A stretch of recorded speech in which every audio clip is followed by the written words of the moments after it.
Power does not always arrive with thunder.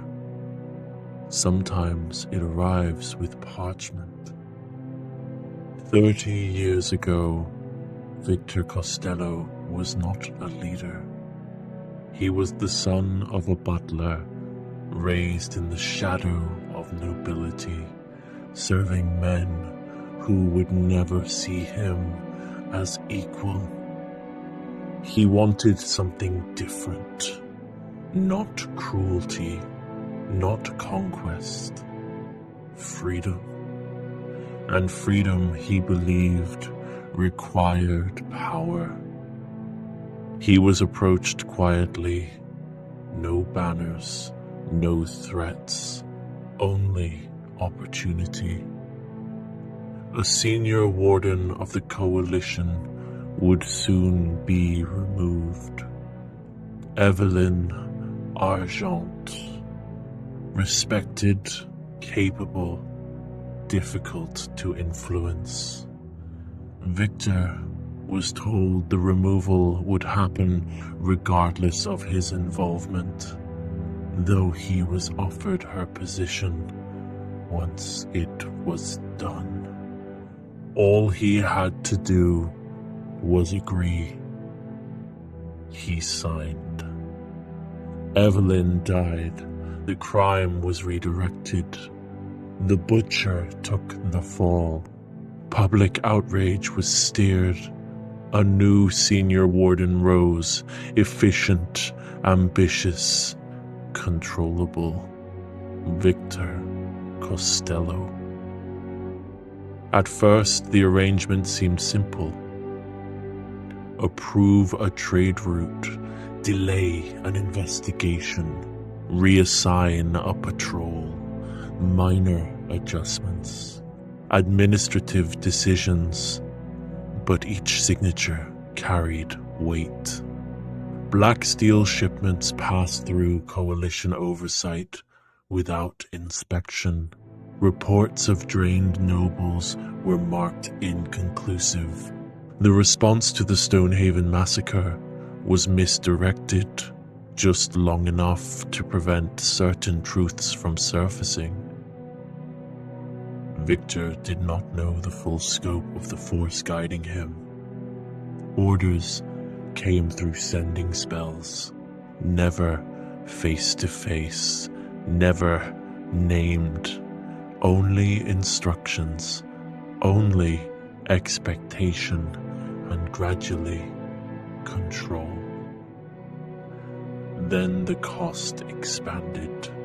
His sons were identified as future candidates for coalition advancement. Javier, Diego. The implication was clear. Compliance ensured safety. Defiance invited consequence. Victor understood leverage when he saw it. He had risen by accepting it. Now it was pointed at his own blood. He did not try to dismantle the arrangement. He tried to endure it. He pushed his love, Sophia, away, harshly, desperately, believing that distance could protect her from being used as pressure.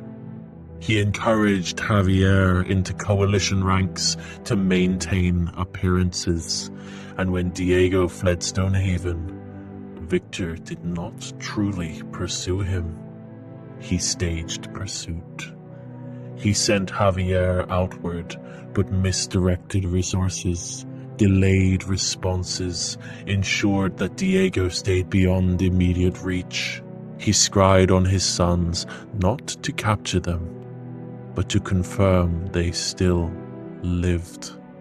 He believed if he could keep them far enough from the center of power, they might escape the grip that held him. He was wrong. The coalition is not the root of the corruption. It is merely the soil.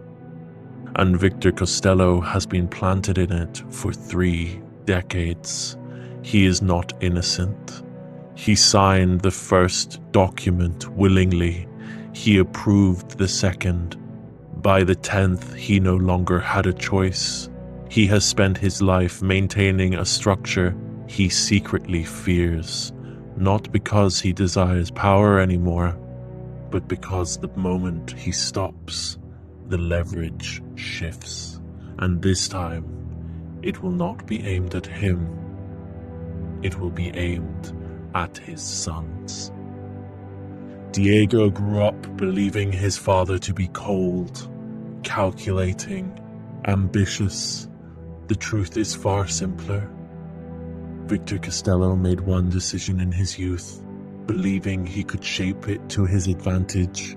Instead, it shaped him, and everything that followed has been an attempt to delay the inevitable. He does not fear death. He fears failing to keep his family alive long enough to escape what he built. That is now the weight Diego carries, not the son of a villain, but the heir of a man who signed and cannot unsign.